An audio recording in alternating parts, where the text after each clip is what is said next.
যে কিতাবটি দেখতেছেন এই কিতাবটির নাম হচ্ছে গুরুজি হাবিব দৈবর পরীক্ষিত ডায়েরি 11। তো যাদের এই বইয়ের পিডিএফ ফাইলটি প্রয়োজন হবে এই বইয়ের পিডিএফ ফাইলটি আপনারা আমাদের কাছ থেকে সংগ্রহ করতে পারবেন।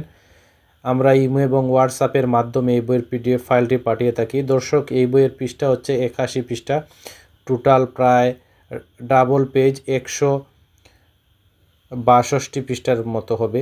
তো যারা এই বইয়ের পিডিএফ ফাইলটি সংগ্রহ করতে চান ইমো এবং হোয়াটসঅ্যাপের মাধ্যমে এই বইয়ের পিডিএফ ফাইলটি সংগ্রহ করতে পারবেন। যারা বাংলাদেশ থেকে এই বইয়ের পিডিএফ ফাইলটি সংগ্রহ করতে চান বাংলাদেশ থেকে সংগ্রহ করতে পারবেন। যারা ইন্ডিয়া থেকে এই বইয়ের পিডিএফ ফাইলটি সংগ্রহ করতে চান ইন্ডিয়ার যে কোনো রাজ্য থেকে আমাদের সাথে কথা বলে যে কোনো ধরনের পিডিএফ ফাইল বা তন্ত্রমন্ত্র বইগুলো সংগ্রহ করতে পারবেন।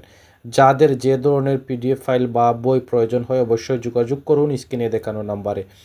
দর্শক, আপনারা যে কিতাবটি দেখতেছেন এই কিতাবটি হচ্ছে ভয়ানক খাতারনাক একটি কিতাব।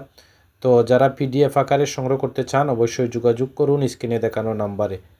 দর্শক, আপনারা দেখুন প্রাচীন একটি ডায়েরি। তো যারা সংগ্রহ করতে চান অবশ্যই যোগাযোগ করবেন স্ক্রিনে দেখানো নাম্বারে।